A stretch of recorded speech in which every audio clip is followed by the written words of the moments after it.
Sino nga ba itong si Jose? Ang kabiyak ng puso ng ating mga ina.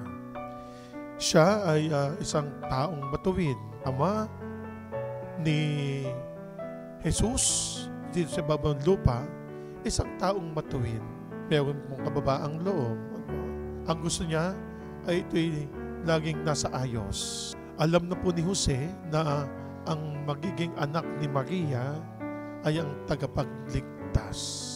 Kaya tuluyan niyang sinamahan si Maria bilang isang asawa at magiging ama ng tagapagligtas. Bilang asawa ni Maria, siya ay mapagmahal, maalagain, mapagkupkup din. Ano po? At ganyan pa po mayroong kababaang loob si San Jose. Sa kapistang ito ay ating pong ipagdasal, ating pong ipanalangin na po ang lahat ng mga tatay. Ang mga tatay na pagminsan ay napapagod. Ang mga tatay na pagminsan ay nakakalimot.